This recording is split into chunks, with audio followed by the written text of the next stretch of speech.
ఈరోజు స్పెషల్ సాంబార్ చేయబోతాం.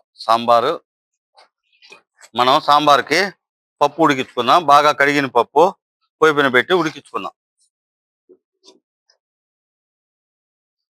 పప్పు బాగా ఉడికిపోయింది.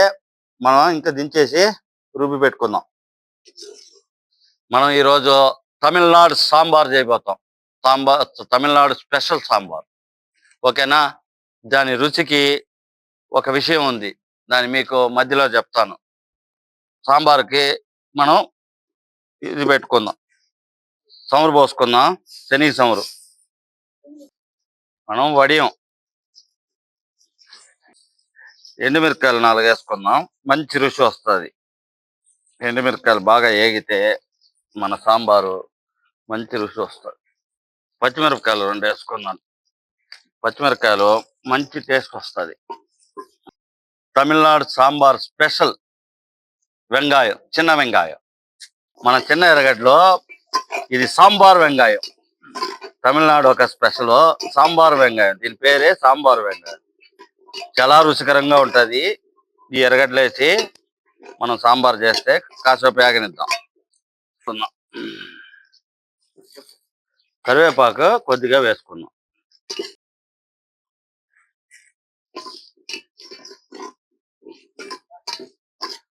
తక్కాలి కొద్దిగా వేసుకుందాం.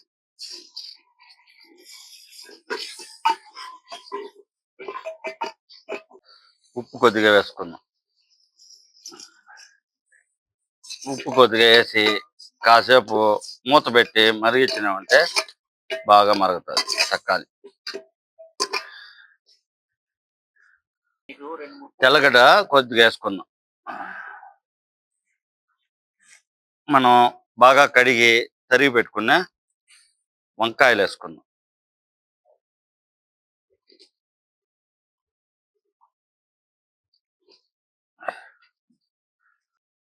ముల్లంగి సాంబార్ టేస్టే వేరే లెవెల్లో ఉంటుంది ముల్లంగి వేస్తే. పసుపు కొద్దిగా, సాంబార్కి కారం కొద్దిగా వేసుకుందాం. ధనియాల పొడి కొద్దిగా.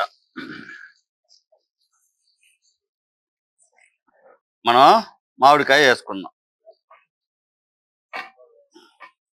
ఇప్పుడు మనం ఉడికించి పెట్టుకున్న పప్పు పోసుకుందాం.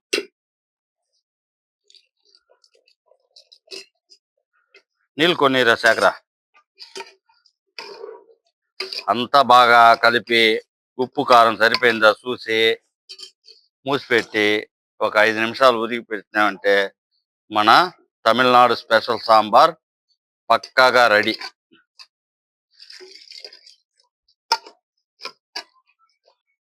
ఆ స్పెషల్ టేస్ట్ మనకు మధ్యలో చెప్తామన్నాం కదా. స్పెషల్ టేస్ట్ మన ఇంగువ పొడి.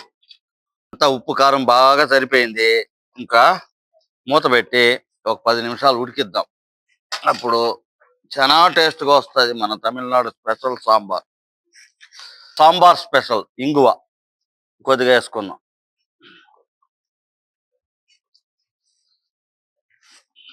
కొత్తమల్లి కొద్దిగా వేసి ఇంకా దింపుకోవాల్సిందే మనం.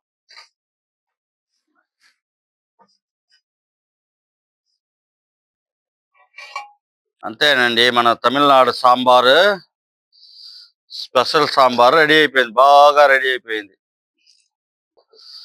గుమగుమలాడుతా ఉంది పొయ్యి పైనే సాంబారు. ఆహా, గమగమగమా వాసన వస్తా ఉంది. ఓకే, మన అతిథులను రమ్మన. మన తమిళనాడు సాంబార్ స్పెషల్ సూపర్ అంటే సూపర్. మంచి వాసన వస్తా ఉంది.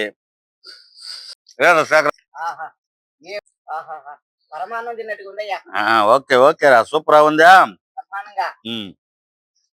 ఎంతో రుచిగా ఉంటుంది.